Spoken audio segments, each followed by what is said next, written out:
Friends, നമുക്കിന്ന് ഒരു പഴം നുറുക്കുണ്ടാക്കാം. ഞാനതിന് ഒരു 3/4 കിലോ നേന്ത്രപ്പഴം കട്ട് ചെയ്തിട്ടുണ്ട്. അതിലേക്ക് ഞാൻ കുറച്ച് വെള്ളം ഒഴിക്കുന്നുണ്ട്.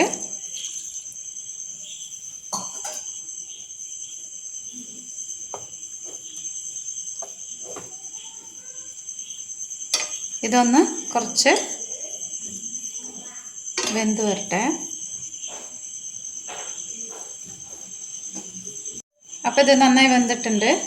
ഇനി ഞാനിതിലേക്ക് വെല്ലപ്പാവാണ് ഒഴിക്കുന്നത്. ഇത് ആദ്യം ഒഴിക്കരുത്. ആദ്യം ഒഴിച്ച് കഴിഞ്ഞാൽ ഈ പഴം വേകില്ല.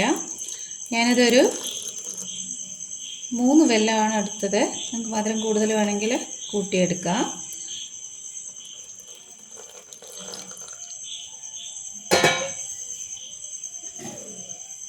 ഇനി ഇത് നന്നായി ഒന്ന് ഇളക്കണം.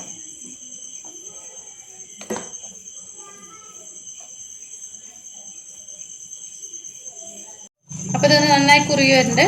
ഞാൻ കുറച്ച് നെയ്യ് ചേർത്തിട്ടുണ്ട്, കുറച്ച് ഏലക്കാപ്പൊടി ചേർത്തിട്ടുണ്ട്. നിങ്ങൾക്ക് ആവശ്യമുണ്ടെങ്കിൽ ചേർത്തിയാൽ മതി. ഇത് കുറച്ചൊന്ന് കുറുകി വരട്ടെ. അപ്പോൾ ഇതിലേക്ക് ഞാൻ സാധാരണ തേങ്ങയാണ് എല്ലാവരും ഇടുക. ഞാൻ ഇതിലേക്ക് തേങ്ങാപ്പാലാണ് ഒഴിക്കുന്നത്. തിക്കായ ഒരു 1/4 പാല്.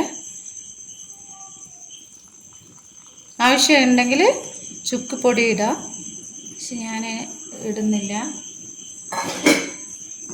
അപ്പോൾ ഇതിനെ ഒന്ന് ഇത്തിരി സിമ്മാക്കി വയ്ക്കാം. കുറുകിയ ശേഷം സെർവ് ചെയ്യാം.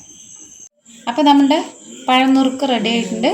ഇത് കുറച്ച് വെള്ളം പോലെ ഉണ്ട്. കുറച്ച് ചൂടാറുമ്പോൾ തിക്കാവും.